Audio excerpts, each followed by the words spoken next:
Mesdames, Mesdemoiselles, Messieurs, amis lecteurs, merci pour votre présence. Nous avons la joie et l'immense honneur d'accueillir deux jeunes auteurs. Deux jeunes auteurs qui cumulent à eux deux néanmoins une quinzaine de romans et une bonne trentaine de festivals du premier roman. Et outre leur fidélité à ce festival du premier roman et des littératures contemporaines de Laval, vous avez deux autres points communs, messieurs. Enfin, bien d'autres points communs.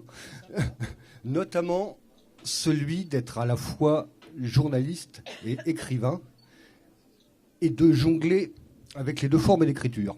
Alors on va essayer de voir comment vous déambulez sur cette corde d'équilibriste pour passer de l'un à l'autre, pour relater des événements qui construisent, qui marquent le cours de l'histoire et qui, je crois, vous ont souvent meurtri jusque dans votre chair en étant grand témoin de ces événements.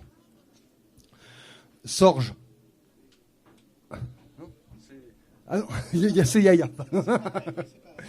Yaya Bellaskri, vous êtes journaliste, vous êtes chroniqueur, journaliste sur RFI, pour la revue Apulée que vous avez cofondée, pour Notre Afrique, pour Afrique de l'Ouest. Vous avez notamment aussi participé à l'UMA. Vous avez été journaliste en Algérie, votre patrie. Vous avez notamment vécu les événements d'octobre 88 et vous êtes quasiment dans la foulée venu en France. Pouvez-vous nous raconter pourquoi ? Mais les personnes qui sont là me connaissent et savent toute cette histoire. Peut-être que ce n'est pas très intéressant, mais bon. Je ne suis plus journaliste. J'étais journaliste à Radio France Internationale. Je signe des chroniques dans la presse, effectivement, dans Notre Afrique, qui est un magazine qui se fait à Bruxelles à destination de l'Afrique de l'Ouest. Et je suis bien content. Donc, mon livre, Les chroniques amères d'un Méditerranéen, regroupe un certain nombre de ces chroniques. Et effectivement, j'interviens de temps en temps dans l'Humanité quand mes amis journalistes de l'UMA me demandent d'intervenir sur quelque chose. J'écris des chroniques. Et aussi dans la revue Apulée que nous avons fondée avec Hubert Haddad et d'autres personnes. La revue Apulée que vous connaissez, qui est là, Apulée de Mador, c'est-à-dire d'Algérie, de cette terre d'où je viens. Alors ma patrie, j'en ai plusieurs. Parce que ma patrie, c'est ici, c'est la France. Ma patrie, c'est l'Algérie. Ma patrie, c'est l'Espagne. Ma patrie, c'est Haïti. Ma patrie, c'est là où il y a des femmes et des hommes de beauté, des citoyens de beauté, comme dirait le poète algérien Jean Sénac. Donc c'est ça ma patrie. Ma patrie, c'est le monde entier. C'est là où je trouve de la bienveillance. Quel mot merveilleux de la langue française. Donc je suis arrivé en 89 ici. Pour la première fois, j'avais jamais mis les pieds en France. Et un jour, je suis venu. Et je suis venu, j'ai regardé les murs, j'ai regardé le ciel, et puis j'ai dit, je vivrai là. Je suis reparti, j'ai pris une valise, je suis revenu, j'ai jamais quitté la France. Donc ce pays, et Paris, bien sûr. Je ne peux pas être ailleurs qu'à Paris.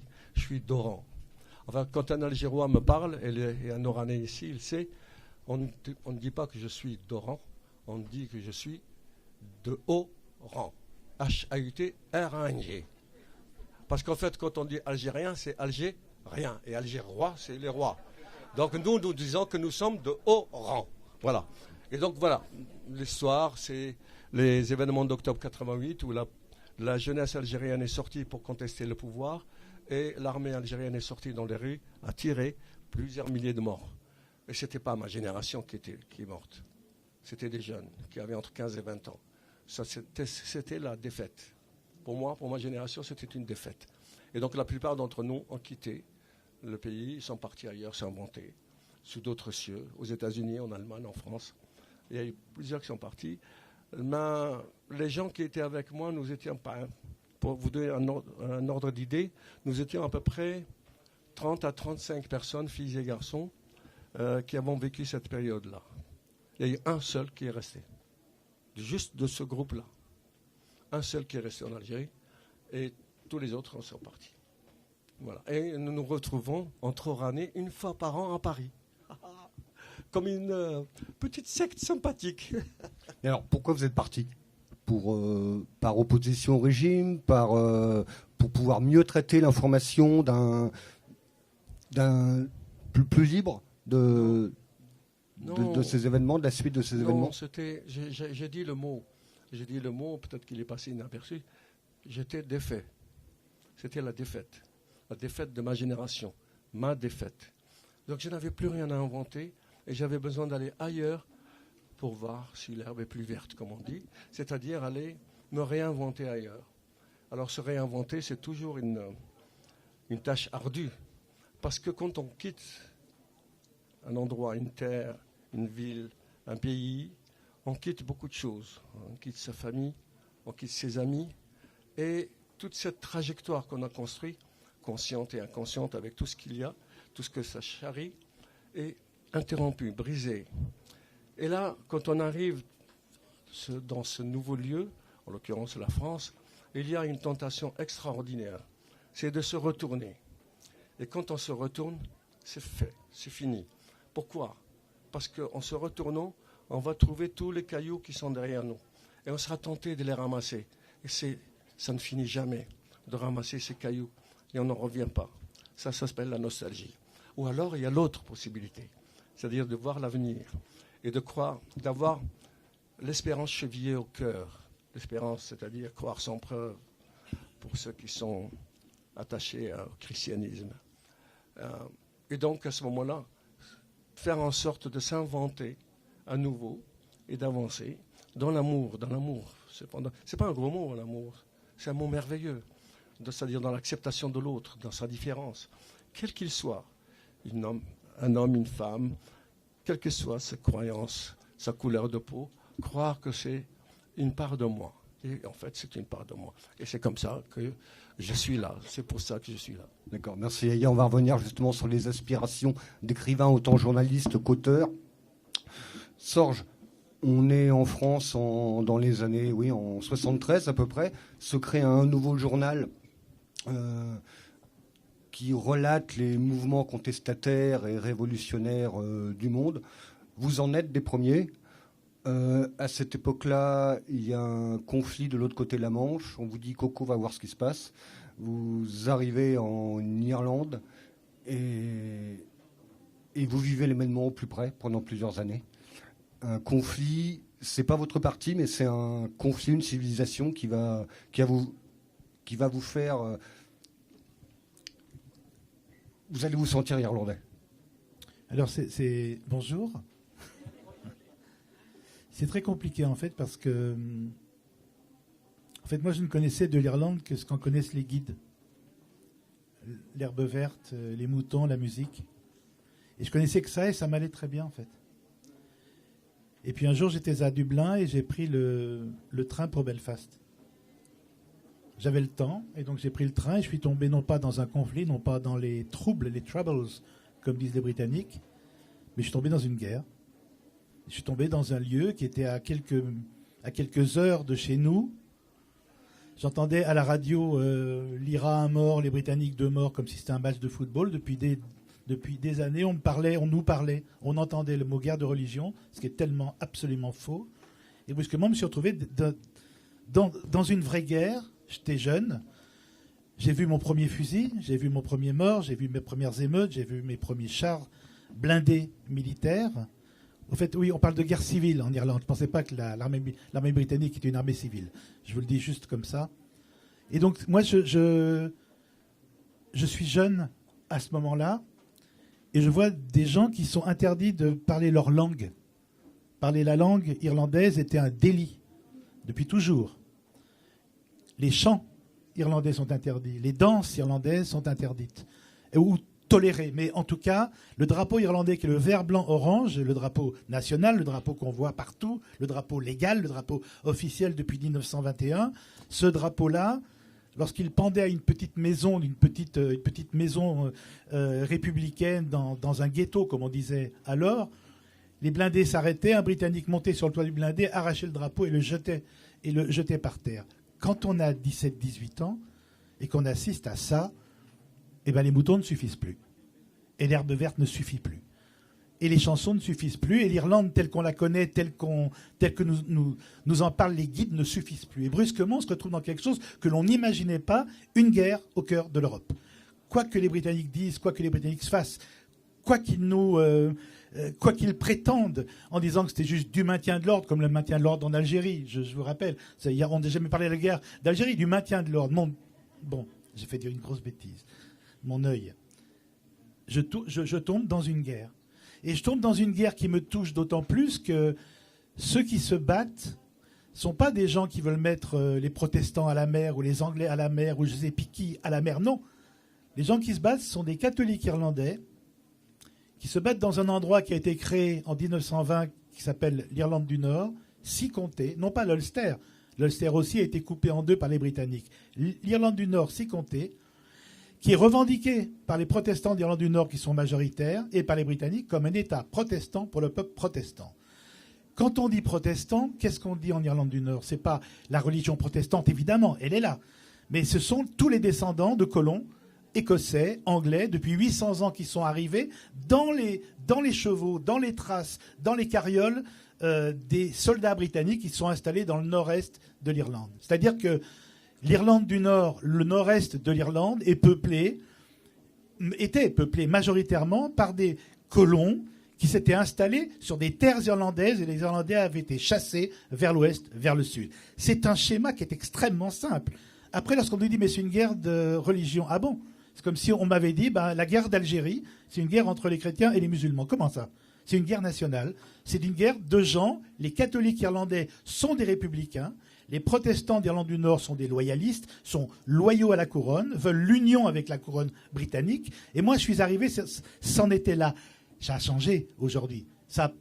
Rien n'a changé officiellement, mais en tout cas, dans les têtes, ça a un petit peu changé. C'est-à-dire que les catholiques étaient minoritaires. Moi, j'aime bien ma religion, je suis catholique, quand elle est minoritaire. Lorsqu'elle est majoritaire, elle opprime souvent. Mais moi, j'aime bien les catholiques des catacombes, les chrétiens des catacombes. J'aime bien lorsqu'on se cache pour prier. J'aime pas lorsqu'on prie en tapant dans la gueule de l'autre. Je supporte pas ça. Mais en tout cas, moi, quand j'arrive dans ce lieu-là, dans ce pays-là, j'ai pas besoin d'un autre pays que le mien. J'aime mon pays, je suis bien dans mon pays, j'aime beaucoup les combats de mon pays. Moi, le plus beau monument de Paris, c'est la barricade. Évidemment, c'est pas la Tour Eiffel. Donc j'aime ce pays-là, mais je me retrouve dans un autre pays qui me parle par sa musique, qui me parle par sa culture, qui me parle par sa beauté, qui me parle par son intelligence et qui me parle par sa dignité. Donc oui, je n'ai jamais prétendu être irlandais, ou une fois ou deux quand j'avais un peu trop bu. Quand on a trop bu, on se prétend les meilleurs amis du monde. Et là, mais heureusement, les Irlandais sont ainsi. Les Irlandais, il y a toujours un moment où ils te disent, tu sais, c'est pas ta guerre et c'est pas ton pays.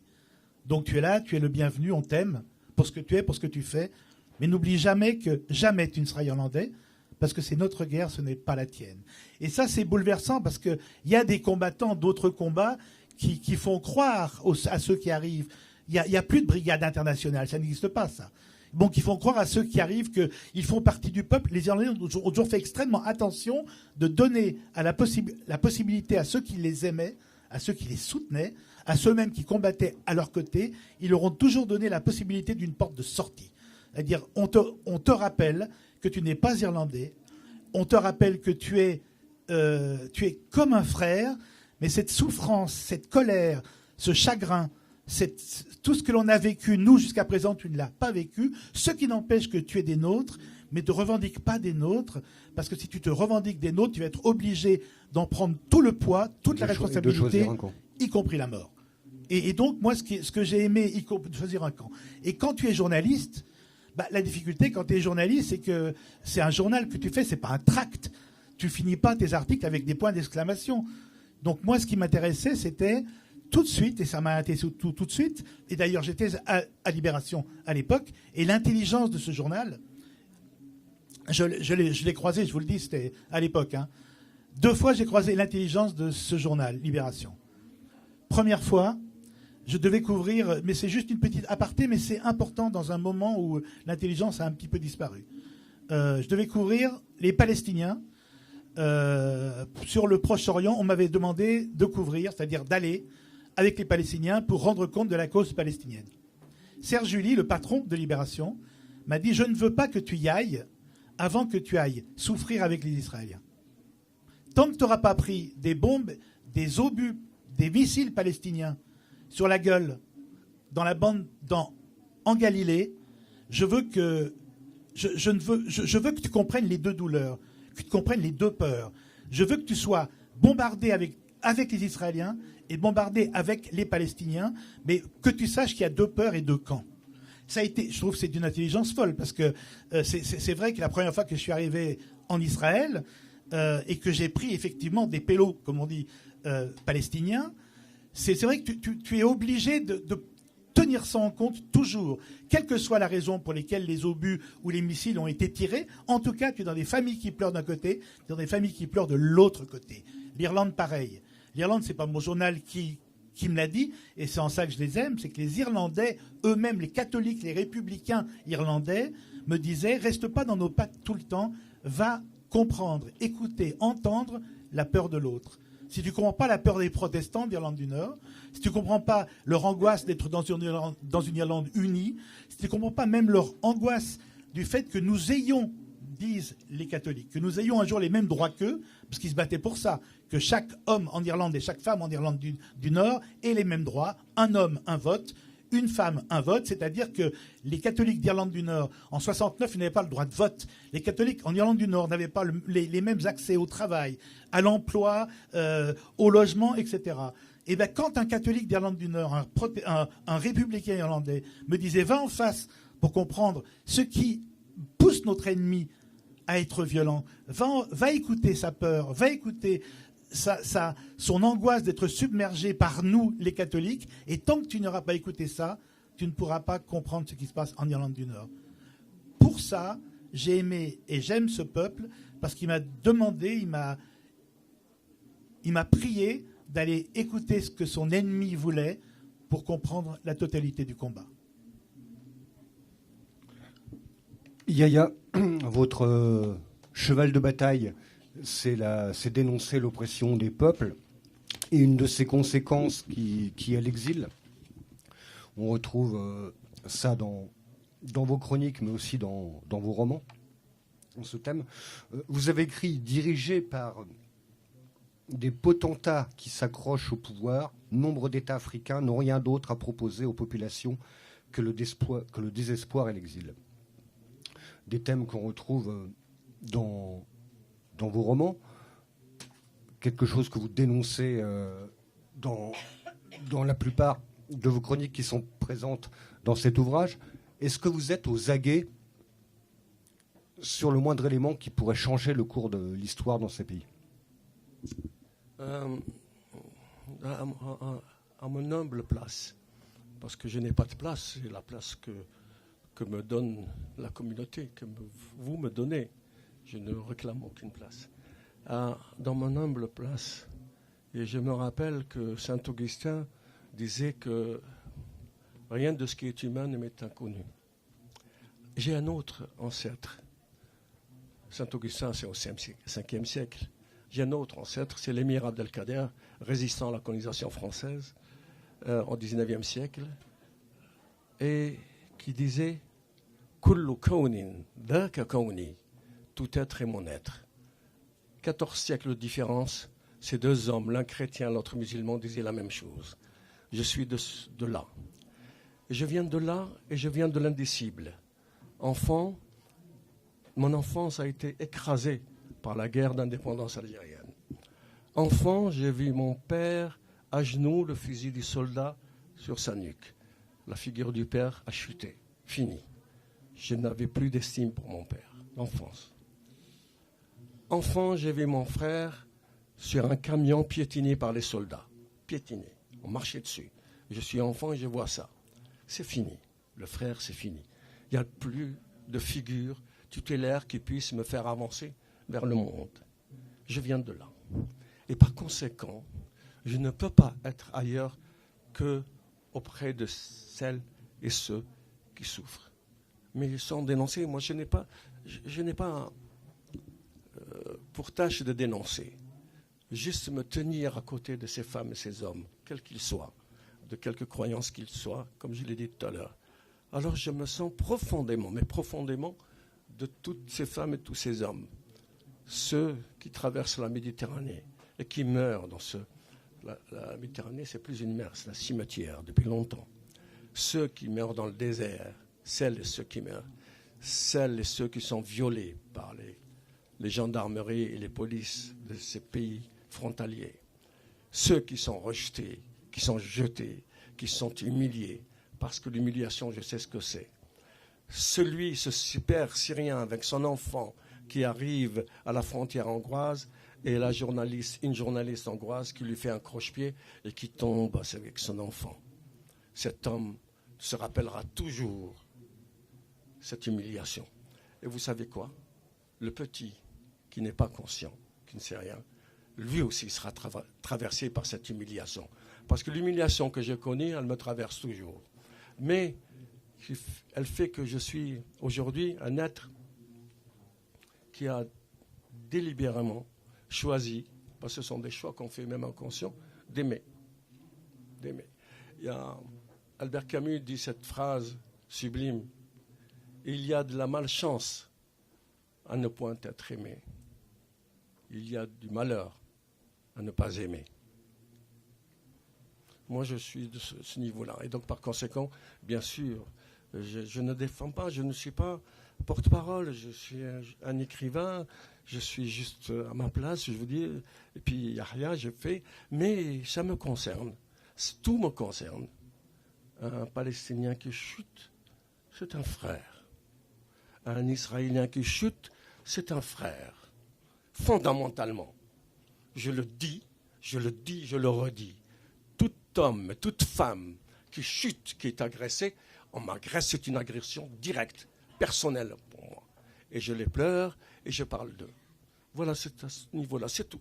Maintenant, les lecteurs, les lectrices s'emparent de mes textes, c'est déjà, mais vous savez, c'est déjà une récompense extraordinaire. S'il y en a 1, 2, 10, c'est merveilleux. Et ils en font ce qu'ils veulent. Ça ne m'appartient plus.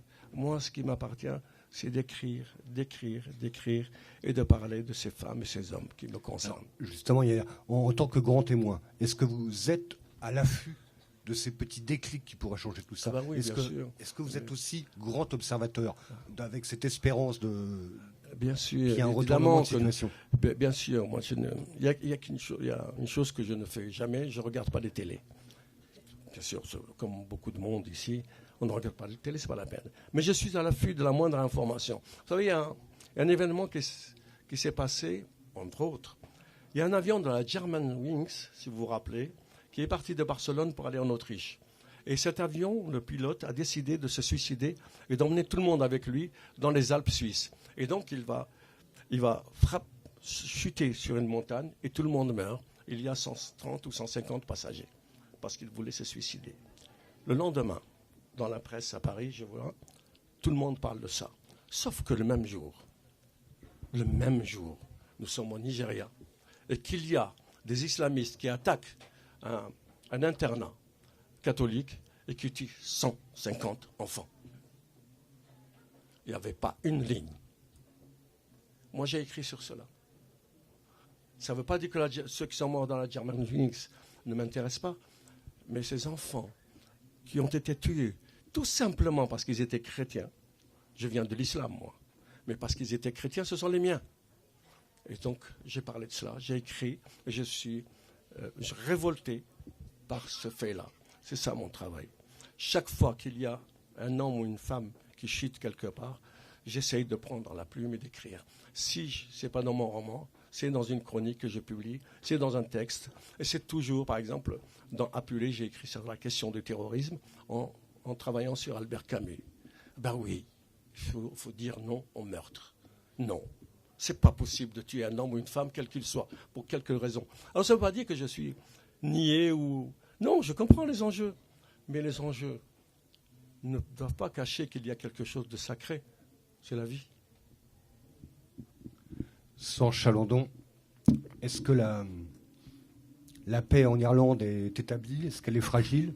Dans d'autres régions du globe, on voit que ce n'est pas évident. Est-ce que vous-même, vous êtes aux aguets d'éventuels éléments qui pourraient changer le cours de l'histoire, le faire avancer dans le bon sens? Alors si j'étais à France Info, un informé, je dirais ouais, je pense que voilà, mais je sais pas, parce que je suis pas un informé.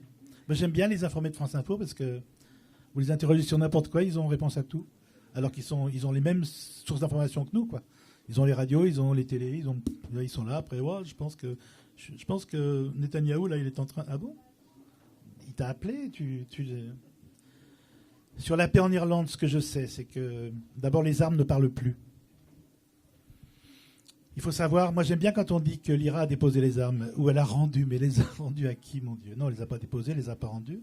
Un jour, elle a cessé, c'est un acte militaire et politique, c'est pas une reddition. Elle a dit que...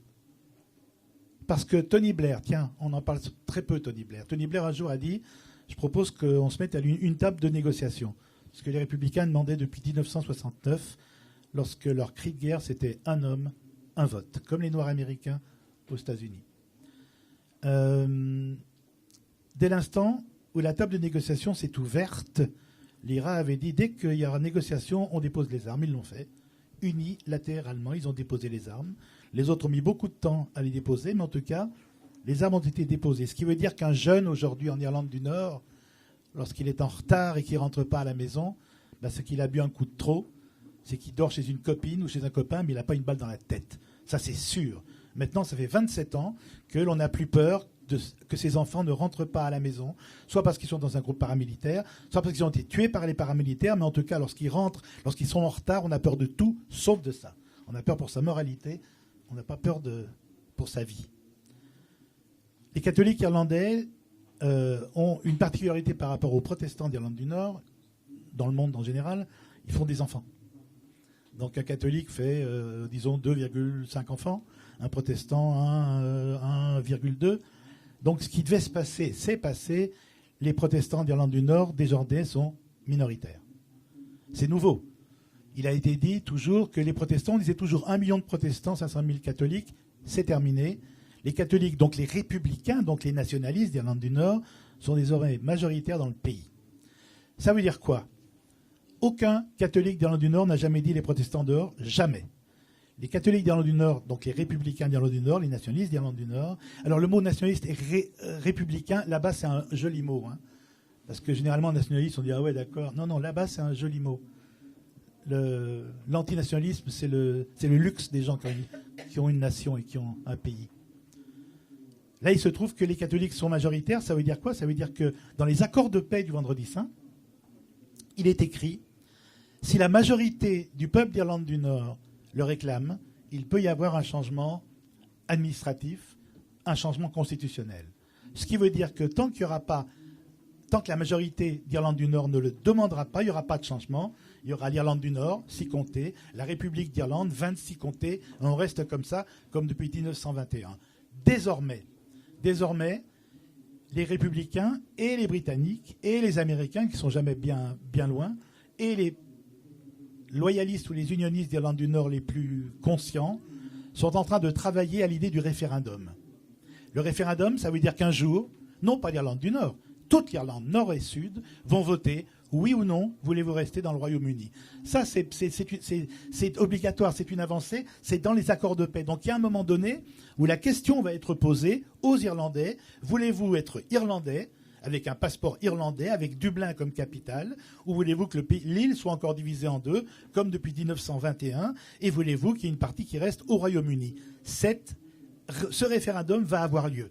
À 5 ans, à 10 ans peut-être, mais en tout cas, c'est fait, il va avoir lieu. Les terroristes de l'IRA, comme on disait à l'époque, c'est la fille de l'un d'eux. Il y en a deux, il y a O'Neill et Mary-Lou MacDonald, sont deux jeunes femmes qui sont... O'Neill est aujourd'hui présidente de l'Assemblée nord-irlandaise. Donc les catholiques irlandais sont passés de « je n'ai pas le droit de vote » à « je suis président » du Parlement d'Irlande du Nord. Il y a maintenant des catholiques, en tant que catholiques, en tant que républicains, qui sont maires de ville, qui sont députés, qui sont élus, etc. Ça a changé. C'est-à-dire qu'on le veuille ou non, ça a changé. Non pas parce que les armes se sont tues Mais on est arrivé jusque-là parce que les armes ont tonné à un moment donné et parce qu'il n'y avait pas le choix. Les républicains disent « Dieu nous a fait catholiques, le fusil nous a fait égaux ». Je sais que c'est moche comme phrase, mais ça a été une vérité. Ici, en Afrique du Sud, ailleurs, ça a été une vérité. Donc moi, je ne sais pas si la paix va... Ce que je sais, encore une fois, je ne suis pas un informé de France Info. Ce que je sais, c'est que le chemin a été parcouru. Le chemin a été long, le chemin a été compliqué.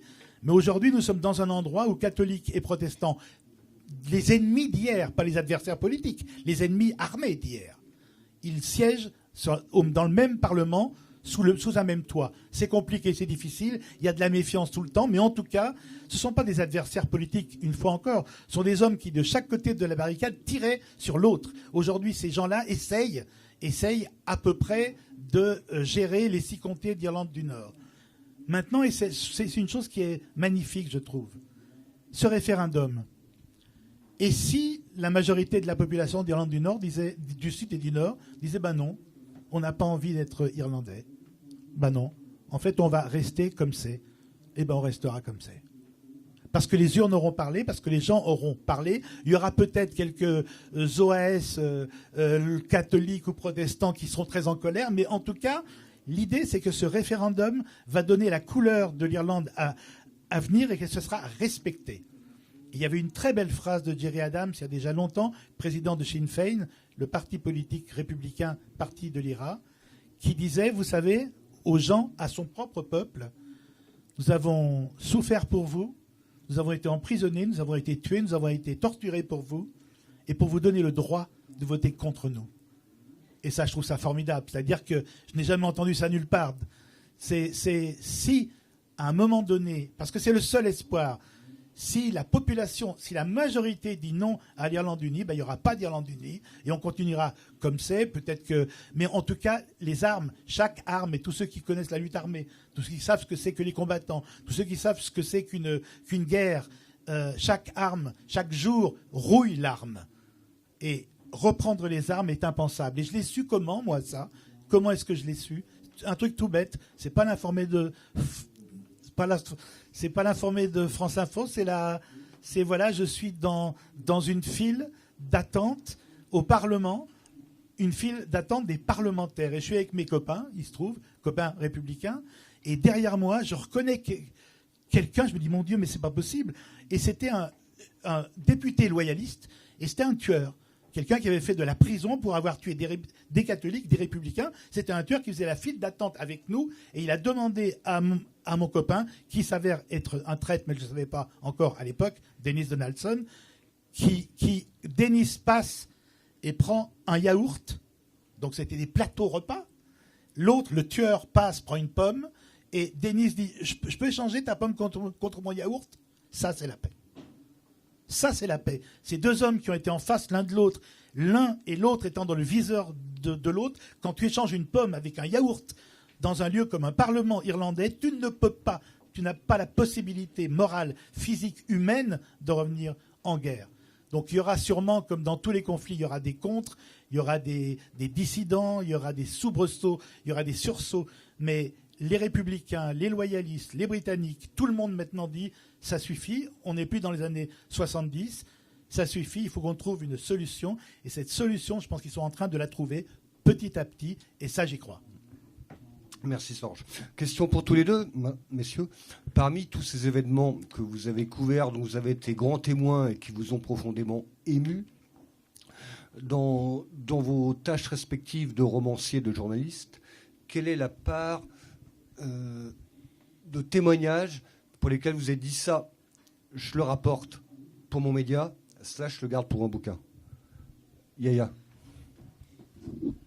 Moi, c'est pas mon cas. Hein. Moi, quand j'étais à Radio France Internationale, j'avais une émission culturelle que je faisais une fois par semaine, donc ce n'est pas mon cas, l'info.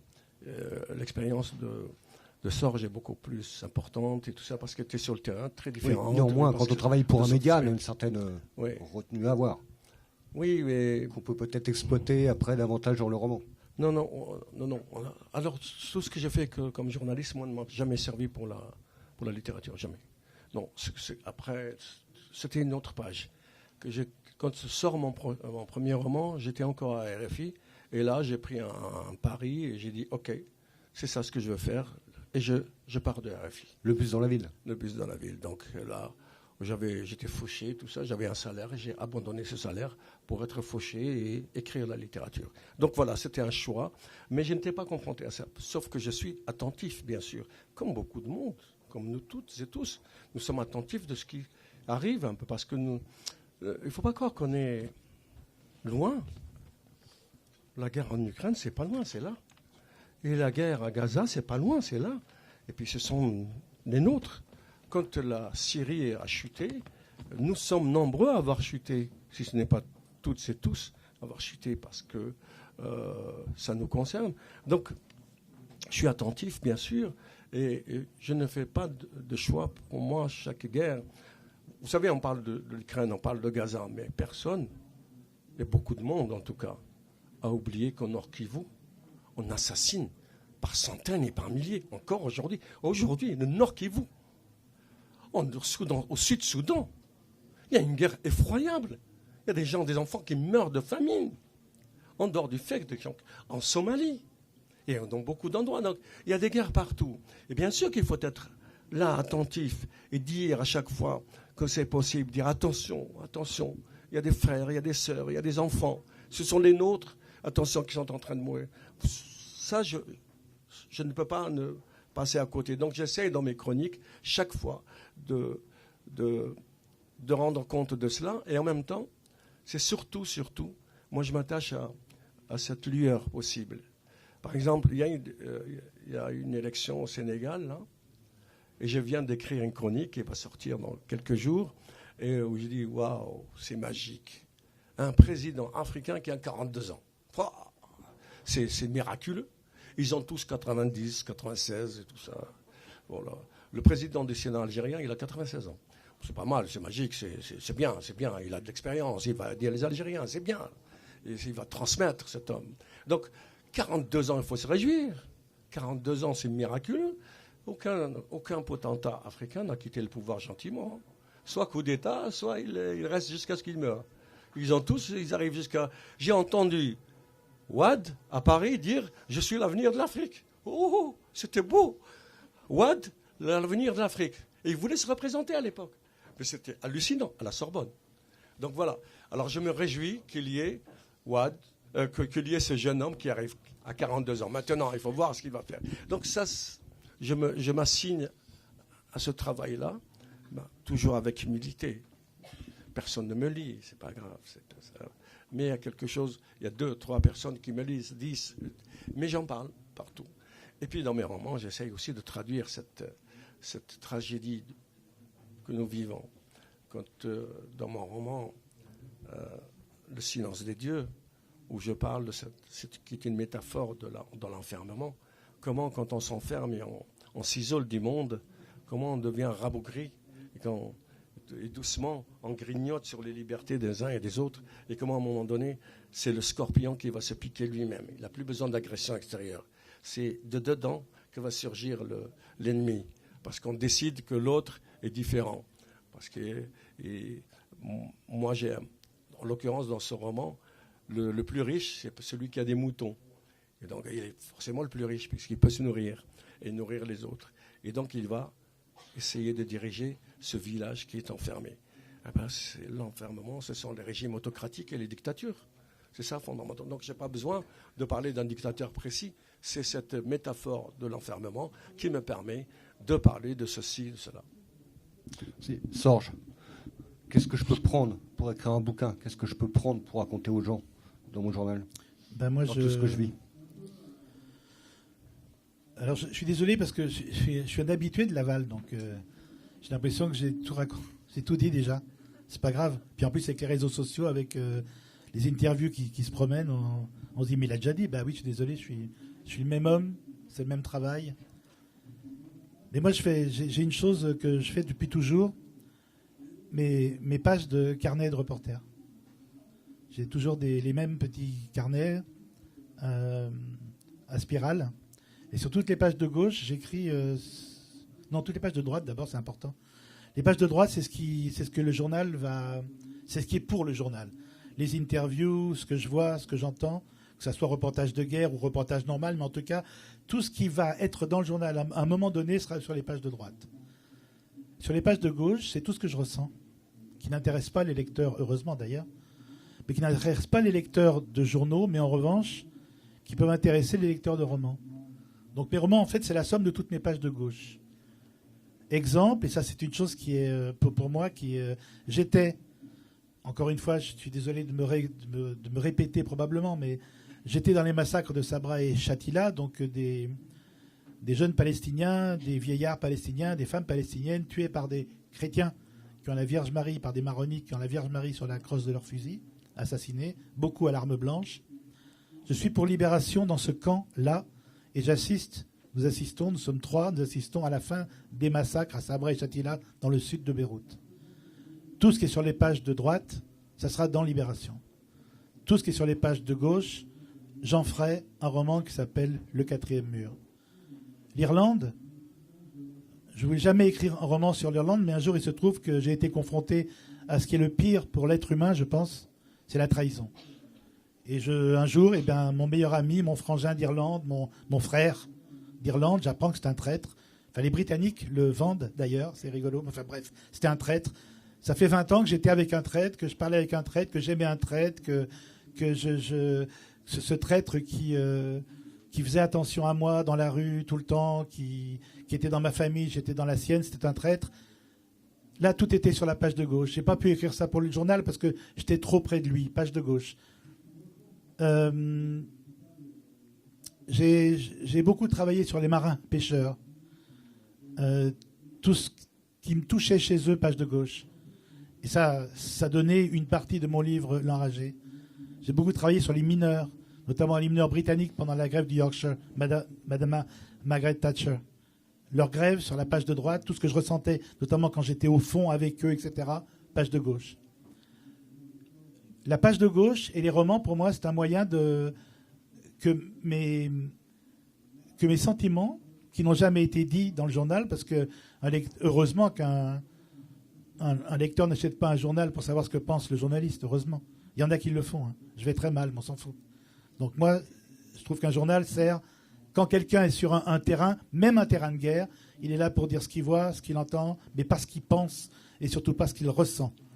Donc mes romans, en fait, m'ont toujours servi à retourner sur ces lieux-là, retourner au Liban, retourner en Irlande, retourner chez les mineurs, retourner chez les marins-pêcheurs, me retourner sur le cancer que j'avais, toutes ces choses-là, pour en faire autre chose, c'est-à-dire non pas, pour une fois, ne plus être spectateur, mais devenir acteur. Donc c'est en ça. C'est pas... Parfois on me dit, mais est-ce que vous faites des romans parce que vous pouvez dire plus de choses que dans le journal? Non. C'est pas que je peux dire plus de choses, mais je peux simplement dire je. Et ce je-là, il me rassure. Et ce jeu-là, je l'ai caché longtemps. Et ce jeu-là, pas le jeu, je l'ai caché longtemps. Et là, tout d'un coup, je peux dire... Alors, je m'appelle différemment. J'ai des masques de carnaval. J'ai pas le même nom. J'ai pas le même métier. Mais en tout cas, je peux revisiter ces lieux de souffrance ou ces lieux de colère, ces lieux de douleur, ces lieux de rage. Je peux les revisiter avec la fiction. Et c'est en ça la différence. Mais par exemple, sur l'écriture même... Je vais être très bref sur l'écriture même. Je n'ai pas voulu relire ce que j'avais écrit dans Libération sur Sabra et Shatila quand j'ai écrit dans Le 4e mur l'entrée de Georges dans Sabra et Shatila. Je n'ai pas voulu le relire et après je l'ai relu. Et c'est terrifiant parce que quand Georges rentre à Sabra et Shatila dans Le 4e mur et quand moi je rentre à Sabra et Shatila dans Libération, ce sont les mêmes mots. Ce sont les mêmes mots. C'est-à-dire que sans me relire, juste en pensant, en fermant les yeux, en y retournant, j'ai retrouvé les mêmes expressions, les mêmes mots. Donc je veux dire, pour moi, il n'y a pas une écriture journalistique particulière. Pour moi, le reportage peut être littéraire, non pas dans la fiction, mais pourquoi est-ce que le reportage devrait être mal écrit ? Pourquoi est-ce que la presse devrait mal écrire ? On n'est pas la presse anglo-saxonne qui, quoi, où, quand, comment. Je pense qu'on peut écrire bien, je pense qu'on peut faire passer des impressions. Je pense que c'est des choses dont on a le droit. Alors, juste pour finir, parce que c'est un truc que j'aime infiniment. Peut-être que je l'ai raconté déjà. Alors, je l'ai raconté, il y a quelqu'un qui dit stop, j'arrête. Mais mon père de journaliste s'appelait François Luizet. Il était au Figaro. Alors je vous dis que quand on est sur un terrain de guerre, il n'y a pas de Figaro, il n'y a pas de Libé, il n'y a pas d'Humain, il n'y a que des gamins qui ont peur de mourir. Je vous le dis, nous aussi. Et un jour, François, il parlait comme ça, François Luizet. C'est lui qui m'avait dit « Change tes larmes en encre » quand il m'a vu pleurer à Châtillard. « Change tes larmes en encre, bonhomme. » Et un jour, François me dit « C'est quand même marrant parce que on s'aime bien. Toi, tu es une saloperie de gauchiste. Moi, je suis un connard de fasciste. Et on s'aime bien. » Et c'est vrai. Et on s'aimait bien. Et il me dit « Mais c'est marrant parce que qu'est-ce qui nous différencie alors dans ce qu'on écrit ?» Et un jour, il me dit « Ça y est, j'ai trouvé. » Alors moi, c'est grande leçon de journalisme. La veille, nous étions ensemble dans un camp palestinien, chez Georges, qui était un coiffeur. On est ensemble, on rentre chez Georges, le coiffeur, tous les deux. On note, parce que le coiffeur avait des choses à nous dire. C'était un des piliers de la mémoire du camp. Il avait des choses à nous dire. Il me dit, alors écoute bien, bonhomme. Il m'appelait comme ça. Libération. Une échoppe misérable. Le Figaro, une boutique crasseuse. Tu vois la différence? Échoppe misérable, toute la misère de Palestine, boutique crasseuse. Attends, merde, il prend un balai, une éponge et c'est bon, c'est nickel. C'est ça, la différence entre nous. Et c'était bouleversant parce que on était les deux mêmes. On était dans ce même lieu. On voit la même chose et rien que les mots échoppe misérable, boutique crasseuse, brusquement, vous avez un journal de droite, un journal de gauche, alors que notre perception était la même. Mais tout d'un coup, il me dit « Ah, la misère, t'adores ça, toi, la misère. » Moi, ce que j'aime, tu vois, c'est la propreté. Son père s'appelait le préfet Luizet. C'est lui qui, en 1945, à Paris, a mené l'éradication des collaborateurs. Peu ont survécu, je peux vous le dire. Et le fils était pareil, et je l'aimais infiniment. Mais tout d'un coup, j'ai eu une belle leçon de... Même si on pense pas, même si on cache ce que l'on pense, le choix des mots peut vous amener à être brusquement dans un camp ou dans l'autre. Alors, justement, en matière d'écriture, est-ce que le roman peut être un exutoire face au devoir d'objectivité du journaliste? Yaya. C'est une question à laquelle je ne peux pas répondre, mais ce n'est pas un exutoire, le roman. Le roman, c'est du travail, c'est autre chose. Nous sommes dans l'indicible, dans quelque chose... Camus disait que... Ça peut être un exutoire organisé. Comment? Ça peut être un exutoire organisé. Non, pas du tout, pas un exutoire, non, pas du tout. Le romancier, l'écrivain s'empare du vrai, et l'exemple nous est donné quand il raconte la page de gauche. Il s'empare du vrai pour faire du vraisemblable, comme disait Camus, c'est ça, le travail. Et donc c'est pas un exutoire du tout, mais c'est, je veux dire par là, c'est nous sommes dans le monde et nous sommes sensibles à ce monde puisque nous le faisons et qu'il nous fait. Et donc tout ce qui se passe dans ce monde, précisément, nous touche, nous bouleverse, nous traverse.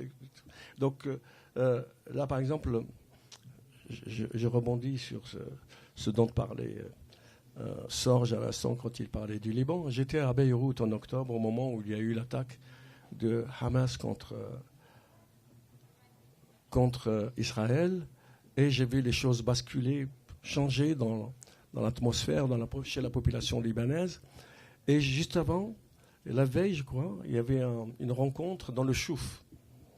J'arrive dans le Chouf, donc en territoire druze, et il y a bien sûr, pour pénétrer dans ce territoire, il y a un barrage militaire, des gens armés, des militaires armés, tout ça, pour entrer dans le Chouf, dans ce territoire druze.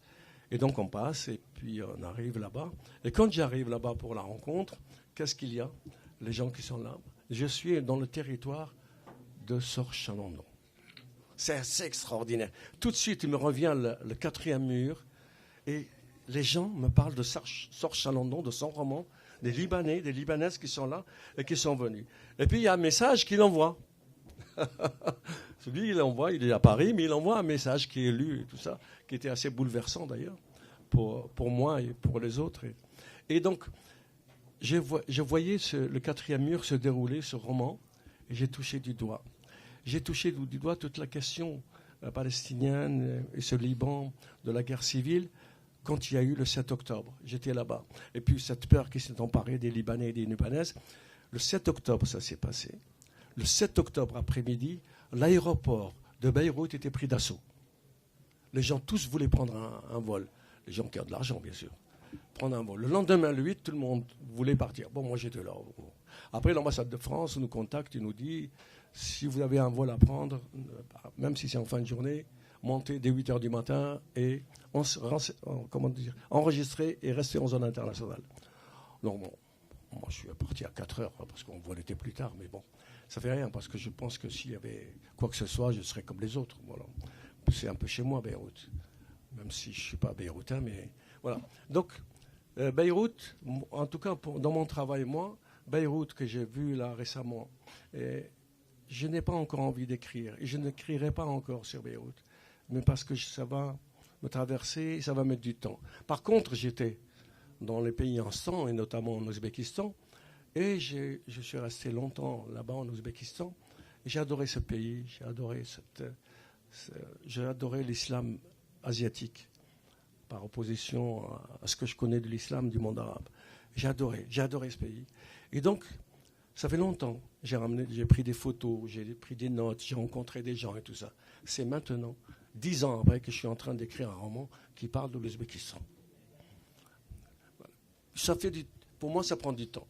Beyrouth, là, après avoir lu Sorge, avoir lu d'autres, savoir ce que c'est, rencontrer des Libanais, des Libanaises, je suis sûr que ça va me traverser, mais ça va mettre du temps.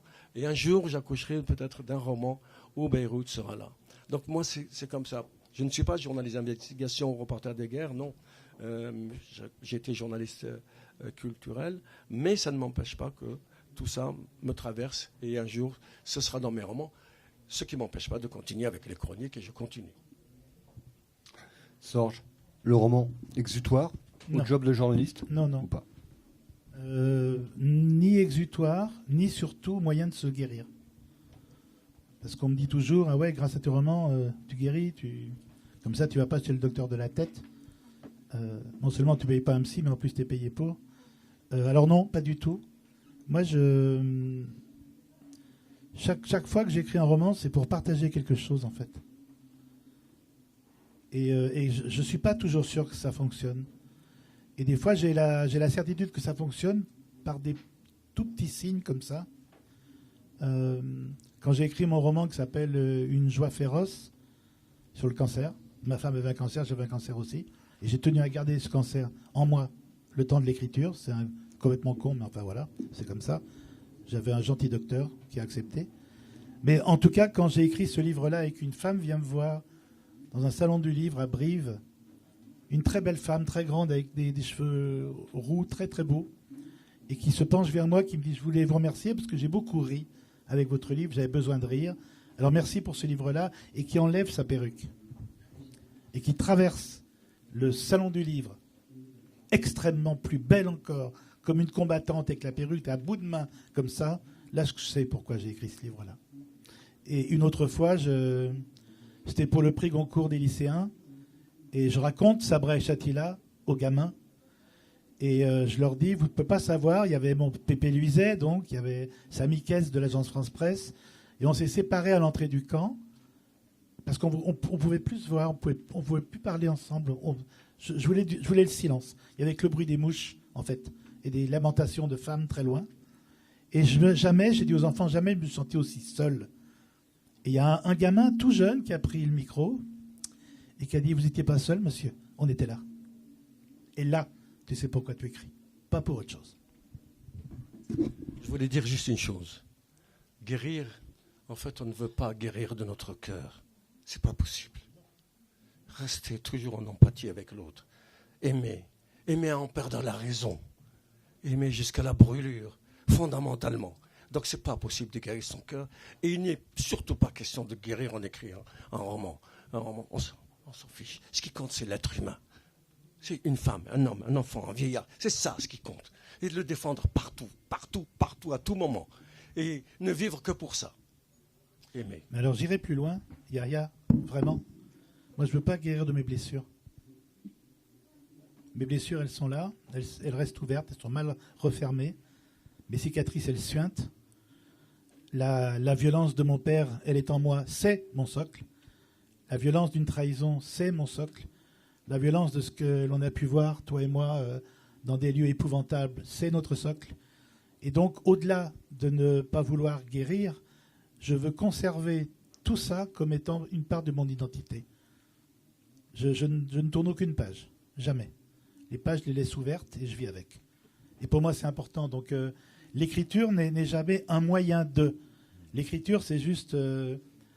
c'est comme si j'avais un sac de pierres, c'est dégueulasse, et j'offre une pierre au lecteur. Voilà. Alors déjà qu'ils ont le leur de sac, tu vois, mais ils repartent avec une petite pierre en plus. Mon sac n'en est pas moins lourd, mais chacun repart avec une pierre, et surtout, ce qui est formidable, aucun lecteur, aucune lectrice qui vient me voir, mais vraiment aucune, dans un salon du livre, dans une rencontre, personne ne me ou très peu me parle de mes livres, personne ne me parle de moi. Les gens me parlent d'eux. Quand je fais un livre sur la violence de mon père, les gens me parlent de leur père. Des femmes et des hommes me parlent de la violence de leur mère. C'est-à-dire que c'est comme si juste il y avait des compagnons ou des compagnes de fraternité ou de douleur qui se rencontrent à un moment donné. Mais moi, le plus beau cadeau qu'on puisse me faire, c'est quand quelqu'un me dit « mais ce livre, mais j'aurais pu l'écrire ». Mais bien sûr que vous auriez pu l'écrire. Et ça, pour moi, c'est mon bonheur. Donc moi, c'est ça, écrire. Je ne guéris pas, je ne m'enfuis pas, mais je trouve des compagnons et des compagnes d'infortune. Ils partent avec mon petit sac, avec mon petit caillou, et moi je pars avec le leur. Et cet échange de cailloux fait que mon sac n'est jamais plein, évidemment, vide, pardon, puisque moi c'est rempli. Je me demande d'ailleurs si je ne suis pas plus rempli de cailloux d'autres que les miens au départ. Mais c'est pas très grave parce que les cailloux se valent. Ultime question, messieurs, avant d'aborder vos ouvrages. Est-ce qu'un romancier peut pas être tenté de profiter de la fiction pour corriger l'histoire ou de l'orienter? Réponse brève. Il y a des imbéciles partout, oui, je pense. Yaya. Non, Non. À quoi bon? C'est Oui. tellement bien la vérité. Seule la vérité est révolutionnaire. Il n'y a pas de changer quoi? Que l'11 septembre n'a pas existé, Oui. que Beyrouth n'a pas été bombardé, que l'autre ne va pas être élu. Hein, C'était une question, j'attendais une réponse. oui, absolument, voilà. Donc non, c'est pas notre truc. On va devoir se quitter, messieurs. Merci pour vos riches témoignages. Merci. Deux ouvrages à vous présenter qui ne sont pas des romans, mais qui ont toute leur place sur ce festival. Yaya Bellaskri, chronique amère d'un Méditerranéen, pardon. Alors tout est dit dans le titre. C'est pas forcément joyeux, mais ça laisse quand même une très belle part à l'espoir. Pourquoi, Yaya, avoir eu l'idée de publier ce florilège, ce best-of de vos chroniques parus dans Apulé et dans Notre-Afrique, dans l'Humanité pour quelques-unes? C'est ça, c'est-à-dire à chaque fois attirer l'attention sur un fait qui se passe et qui est tragique et qui nous concerne. Il y a eu l'attentat de Pittsburgh par un Américain contre une synagogue et il y a 36 morts. Alors je dis, le juif c'est moi. Voilà. Le juif c'est moi. Voilà. Et d'ailleurs, si vous considérez que je suis musulman, alors je suis chrétien, je suis juif. Sinon, c'est pas possible, c'est l'universel. Je ne peux pas être musulman tout seul. Je suis dans cet héritage qui m'appartient totalement. C'est ça l'universel, c'est pas autre chose. Bien. Donc, alors, vous voulez parler de patrie, j'ai parlé de patrie, j'en ai plusieurs et tout ça. Et ma patrie, c'est laquelle réellement? Ce sont les poètes. Ce sont les poètes, les écrivains, les écrivaines. C'est ma patrie. Je leur appartiens et j'ai une dette envers toutes les écrivaines et tous les écrivains, toutes les poétesses et tous les poètes d'hier. Depuis Homère jusqu'à aujourd'hui, et ceux qui vont venir, j'ai une dette envers eux. Voilà, donc moi, c'est à ce niveau-là que je suis.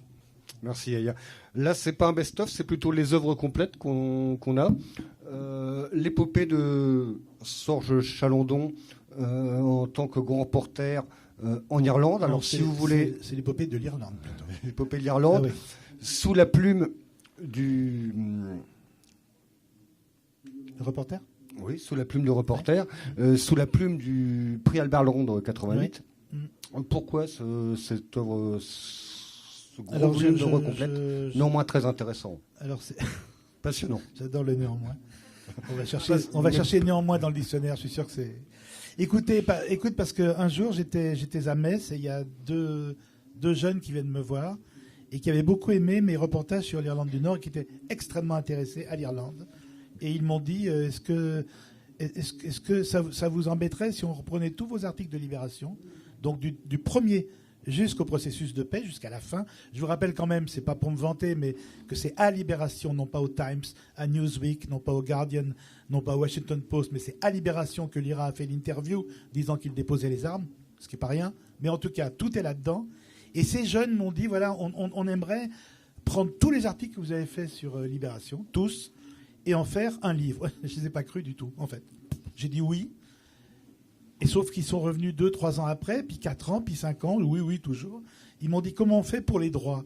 Alors, la moindre des choses, c'est que je leur offre les droits. J'ai offert les droits. Le journal Libération a offert les droits. Il y a un papier du Canard enchaîné qui a offert les droits. Patrick Frilet, qui est un grand photographe, qui a offert les droits. Les deux gamins ont eu tous les droits. Et puis un jour, ils viennent avec un livre. Moi, je n'ai pas cru du tout. Et je vois le livre qui arrive. Ça y est, il a existé. Et je trouve que c'est... Enfin, moi, j'aime beaucoup parce que c'est terrible à dire. C'est pas de l'orgueil, mais j'ai pas un mot à enlever. J'ai pas une virgule à retirer de ce que j'ai écrit depuis 1976.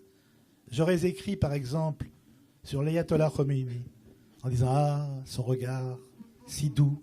Je crois que je serais très emmerdé. Je crois pas qu'il y aurait aujourd'hui ce livre-là, mais là, je ne retire rien du tout. Et ce magnifique titre vient de Bobby Sands, gréviste de la faim irlandais, le premier qui est mort en grève de la faim le 5 mai 1281. Lorsqu'il est mort, il a dit « Notre revanche sera le rire de nos enfants ». Et je trouve que c'est un mot qui... Ça, c'est mon socle, et ça, je ne veux pas l'oublier jamais.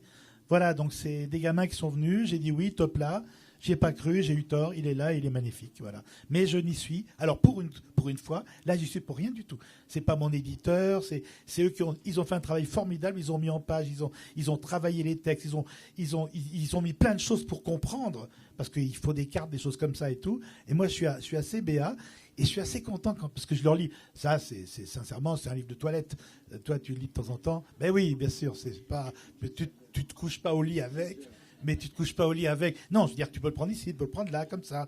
Eh ben, j'ai rien à retirer. Et ça, c'est absolument délicieux. Mais quand je relis ce que j'ai écrit à l'époque, quand j'étais tout petit, jamais j'aurais pu croire qu'on en arriverait là. C'est-à-dire que oui, notre revanche sera le rire de nos enfants, et rien de plus. Et c'est. Nous qui avons tous des enfants maintenant, c'est magnifique. Voilà. Merci. Alors, en bonus, dans cet ouvrage, vous avez en 4 de couve une photo de Sorge Chalandon sur le terrain, à quoi 25 à peu près, hein? Rien que ça. Avec ça. Sorge Chalandon et Yaya Bellaskri sont dispo dans les 5 minutes sur le stand de la librairie du Marais pour dédicacer ces 2 ouvrages et toute leur collection de romans, bien entendu. Merci, messieurs, dames.